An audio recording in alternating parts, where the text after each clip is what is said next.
Setiap manusia pasti melakukan kesalahan. Sebaik-baik orang yang bersalah adalah yang bertaubat kepada Allah.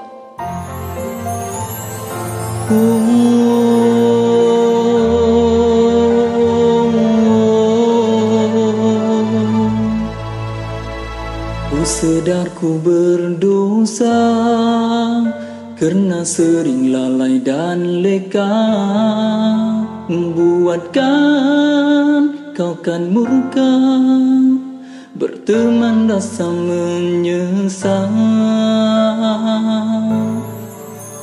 Walau berdepan derita, kau selalu terus setia dan memberi keampunan, walau ku jauh darimu. Besar salahku padamu Tuhan, tak terbanding kasih yang kau beri, dan membuka keampunan untukku.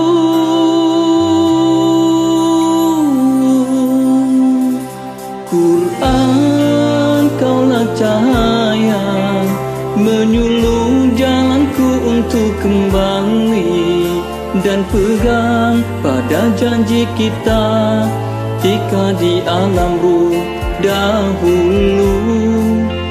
Tuhan, ampunkan aku, ku menyesal apa yang telah berlalu, agar aku mampu terus hidup dalam keampunan-Mu.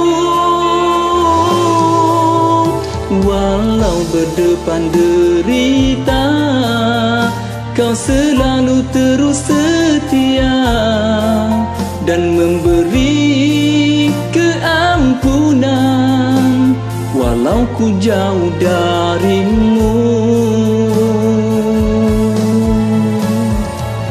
Besar salahku padamu Tuhan, tak terbanding kasih yang kau beri, dan membuka keampunan untukku.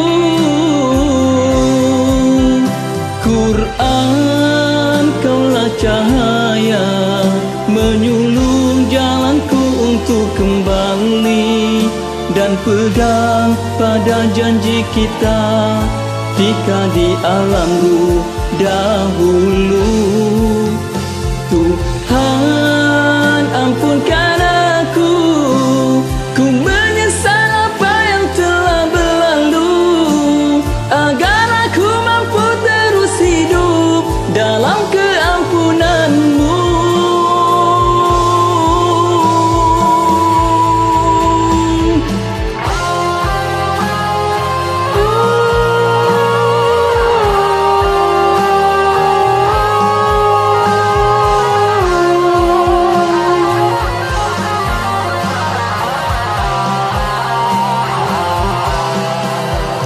Quran kaulah cahaya, menyuluh jalanku untuk kembali dan pegang pada janji kita jika di alam ruh dahulu.